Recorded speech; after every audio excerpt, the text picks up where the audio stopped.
yan uwa masu albarka, ilimi shine gadon annabawa. Annabawa ba su bar dukiya ba, ba su bar dinari ba, ba su bar dirhami ba. Abinda annabawa suka bari gado shine wannan ilimin. Da haka duk wanda ya riko da shi lallai ya samu rabo mai yawa daga cikin gadon da annabawa suka bari. Yan uwa masu albarka, ilimi shi yake ɗaukaka mai shi a duniya da lahira. Ubangiji subhanahu wata'ala yana cewa yarfa'u Allahu alladhina amanu minkum. Ubangiji subhanahu wata'ala zai daga a cikin ku wanda suka yi imani, wallazina utul ilma, da kuma waɗanda aka ba wa ilimi darajoji. Da haka wannan ɗaukaka da Ubangiji subhanahu wata'ala ya alƙawari ga masu ilimi ya shafi masu ilimi na addini,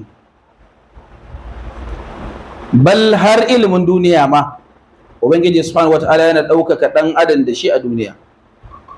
Hanyoyi na mulki ko hanyoyi na iko hanyoyi ne guda uku.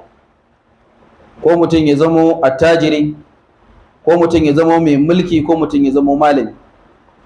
Da haka duk lokacin da aka aje kujera za a ce wannan kujerar mai mulki wane ce, ko za a ce wannan kujerar alhaji wane ce, sannan kuma sai a ce wannan kujerar malam wane ce.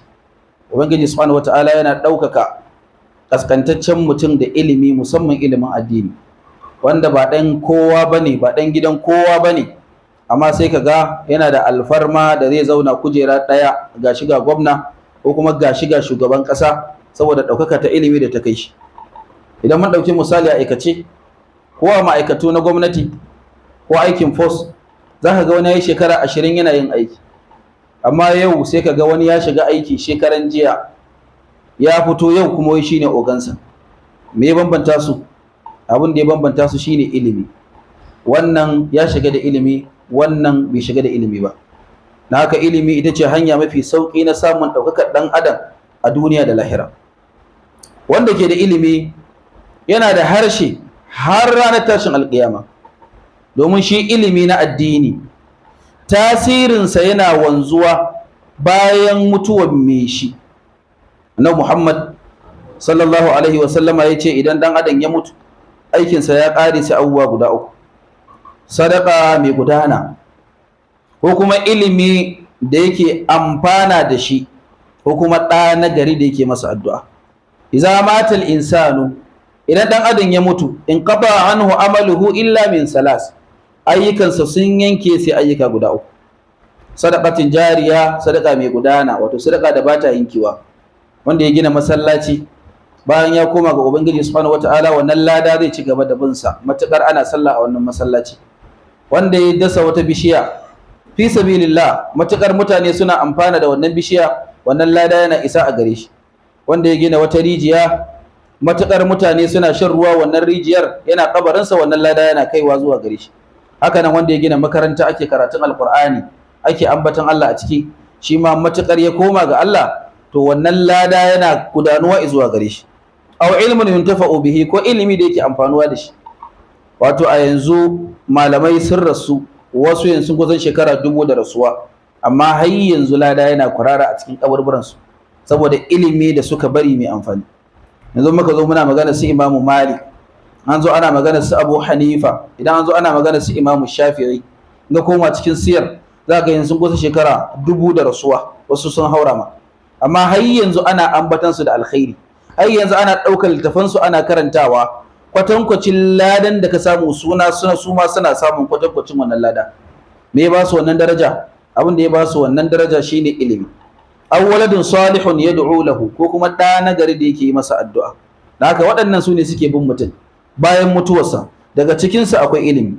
Har yanzu sahabban manzon Allah sallallahu alaihi wa sallama, da za mu zo mu ci an Abi Huraira, da za mu zo mu ci an ummuna Aisha, da za mu zo a ce an Abdurrahman bin Sakhar, ana Abi Huraira, za mu zo muna faɗa duk lokacin da muka ambace su ladan yana kaiwa zuwa ga kaburburansu. Idan mun dawo a baya-baya, malamanmu da Ubangiji subhanahu wata'ala ya karba a baya-bayan nan, irin su Malam Ja'far, irin su Sheikh Albani, da sauran malaman da har yanzu ba su da rai amma ana sa karatun su a gidajen talabijin, su Malam Abubakar Gumu da sauransu, zaka ga har yanzu suna kabari amma lada yana kwarara zuwa kaburburan su kamar suna rayi. Yan uwa masu albarka, ubangiji subhanahu wata'ala da ya tashi buga misali tsakanin ilimi da mara ilimi sai ya siffanta shi da duhu da haske. ubangiji ya ce awa man kana mayyitan fa ahyaynahu wa ja'alna lahu nuran yamshi bihi fin nas. sai Allah ya siffanta shi da mai ilimi rayayye ne, shi kuma mara ilimi matacce ne. ubangiji ya ce awa man kana mayyitan, yaya wanda yake matacce, fa ahyaynahu muka raya shi, wa ja'alna lahu nuran yamshi bihi fin nas, muka sanya masa haske na ilimi da yake tafiya da shi a cikin mutane. kaman mathaluhu fi zulmat, zai yi daidai da misalin wanda ke cikin duhu, laisa bi kharijin minha, ba zai fita daga cikin wannan duhun ba. da haka mai ilimi yana tafiya a tsakanin mutane da ilimin da ubangiji subhanahu wata'ala ya bashi. athari ya zo daga Umar dan Abdul Aziz yake cewa lallai dare da rana tafiya suke, to kai ma ka aiki a ciki. innal layla wan nahara ya'malani fika, da dare da rana fa aiki suke a kare ka in baka sani ba. na haka duk daren da ya wuce ajalin ka yana kusantowa, da haka duk ranar da ta zo ta faɗi ajalin ka yana ƙara kusantowa. da haka da rana da dare da wuni aiki suke yi a gare ka, aiki suke yi a tattare da kai. da haka kai ma ka yi aiki a cikinsu na ilimi. da haka lokaci na samartaka, lokaci na babu lokaci mai tsada kamar lokacin da mutum yake da ƙarfi, a lokacin yake da damar ya amfani da wannan kuwar tasa da wannan ƙarfin nasa wurin neman ilimi na shari'a. ubangiji subhanahu wata'ala ya ce afaman ya'malu afaman ya'lamu annama unzila ilayka min rabbikal haqqu kaman huwa a'ma, afaman ya'lamu annama unzila ilayka min rabbikal haqqu kaman huwa a'ma, wanda ya san cewa abinda aka saukar ga ubangijinka na gaskiya, wanda ya san abinda aka saukar na ilimi daidai yake kaman huwa a'ma da wanda yake makaho.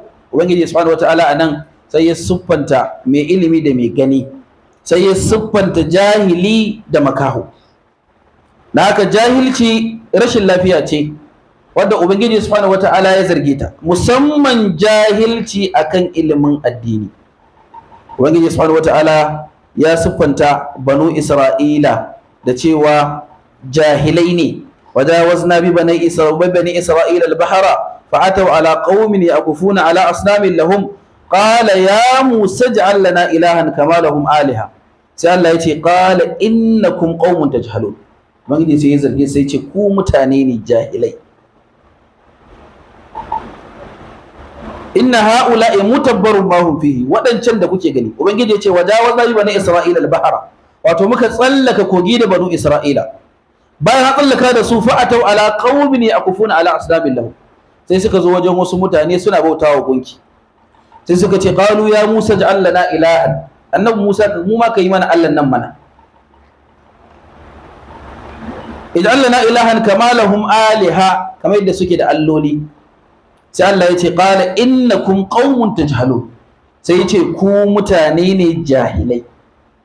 inna ha'ula'i mutabbarun ma hum fi, wadancan da kuke gani suna bautawa gumaka halaka ce a ciki, halaka za su yi a ciki. wa batilun ma kanu ya'malun, abinda suke aikatawa batili.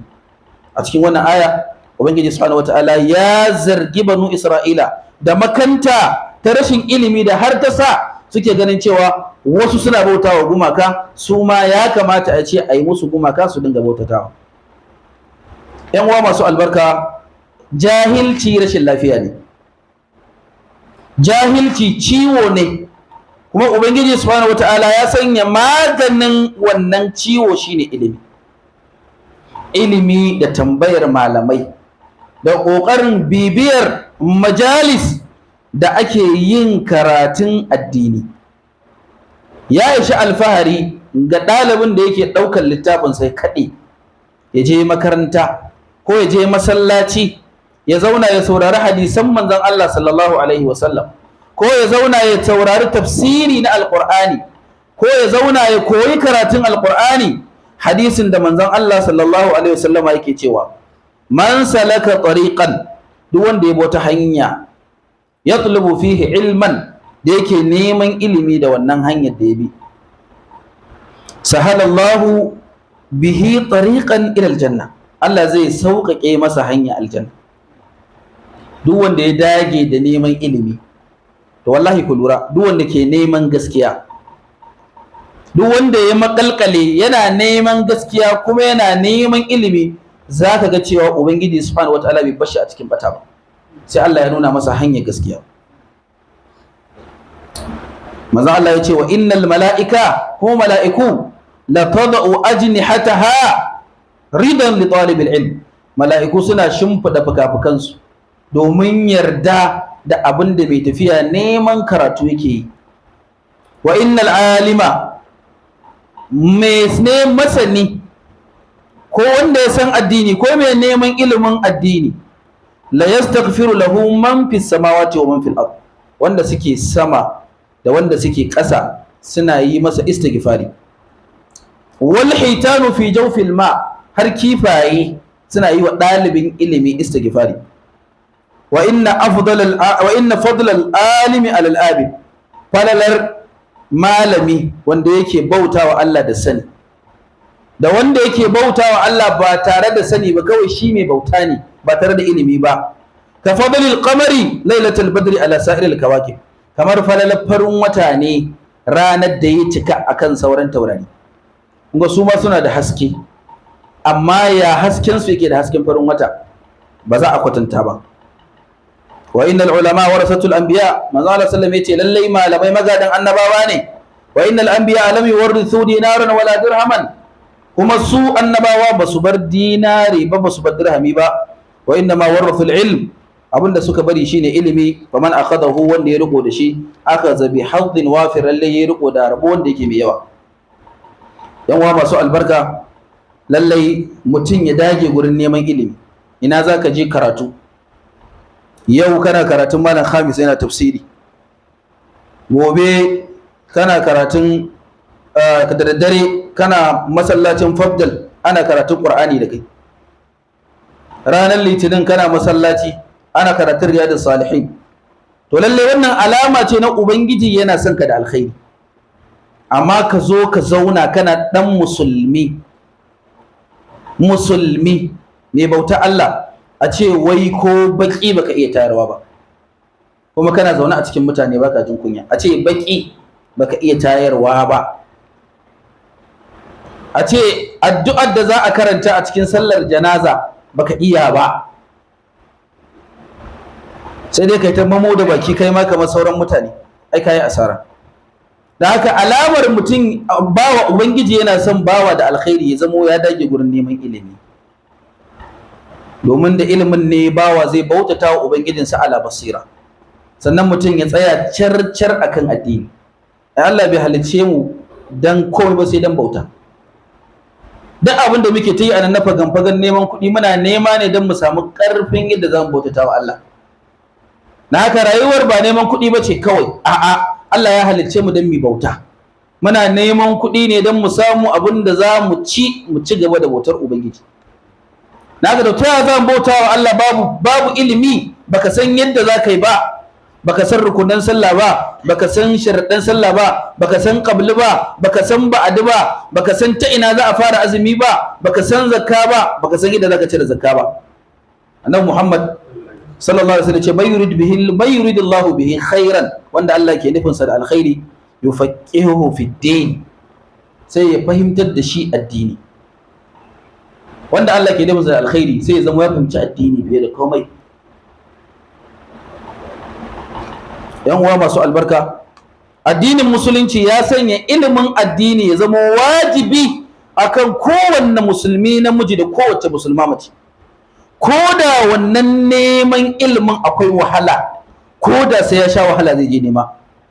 wannan yasa kakanninmu suke tura mutum bara, sai a mutum a da lokacin da babu ilimin sai a ɗauki mutum a wulla shi gabas, duk wahalar da zai sha, yayi kazuwa, yayi wane ne, yayi waye, me ya tafi neman ilimin addini.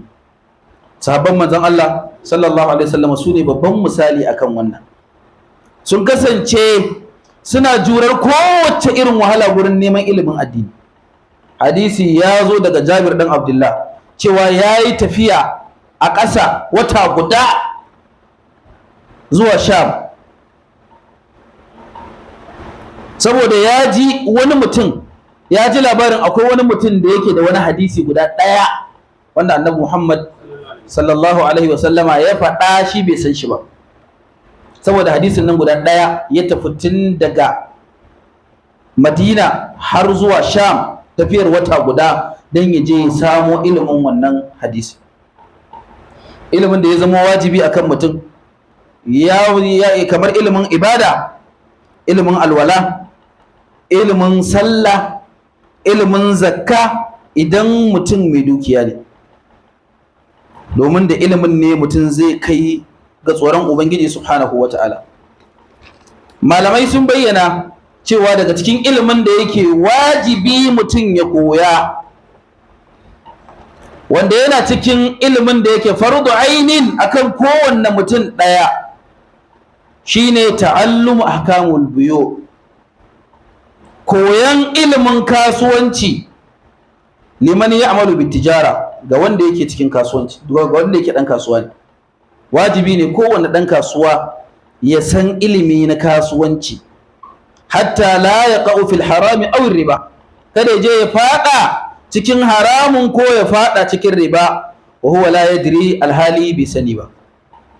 Ya zo a cikin asar na sahabbai, Umar dan Khattab yana cewa yana shiga cikin kasuwa da sanda, yana cewa kada wanda ya siyar a kasuwar mu matukar bai da fiqhu a cikin addini, matukar bai san ilimin kasuwanci ba.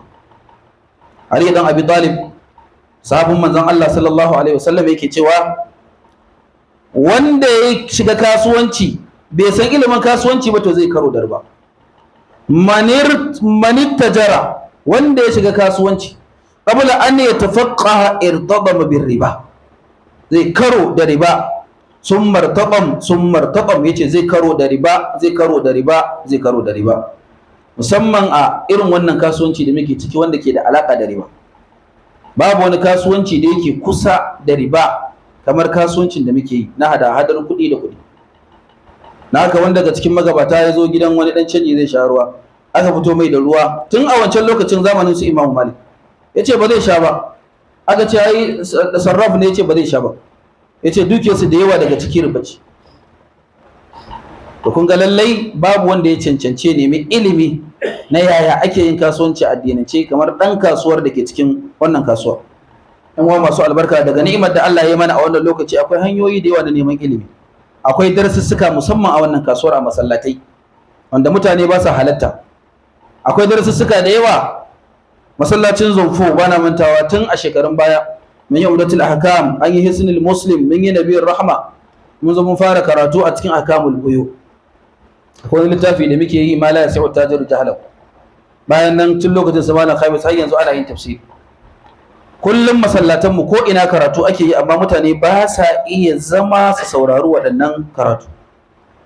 Na haka babu wanda yake da hujja a wannan kasuwar da zai tashi ranar tashin alƙiyama a gaban Ubangiji ko a kabari a tambaye shi ya kasa ba da amsa saboda jahilci. Shi ya jawo kansa. Tun ba mu zo kasuwar da wasu malam zai suke karatu a masallaci, gashi nan kuma har yau ba a daina ba. Don haka kowa ya dage wurin neman ilimi. Ubangiji subhanahu wataala ya karba mana, Ubangiji subhanahu wataala ya dora mu akan daidai. Don haka bisa wannan mahimmanci na neman ilimi, insha Allah ta'ala a wannan masallaci mai albarka shi ma za mu sa karatuttuka. Akwai karatu na littafin Minhajul Muslim, wanda littafi ne da ya kunshi rayuwar musulmi ga baki ɗaya da ibadarsa. Kuma za mu sa littafi akan fiqhut tajiril muslim, wato fiqhun ɗan kasuwa musulmi, wanda littafi ne guda mai wajen peji 500 da yake yin magana akan kasuwanci. Za mu dinga karatu insha Allah ta'ala ranar Laraba, ranar Talata da ranar Laraba, littafai guda biyu. Muna fata Ubangiji subhanahu wataala ya karba mana, Ubangiji subhanahu wataala ya saka wa duka wanda suke jagorantar wannan aiki a cikin mizani.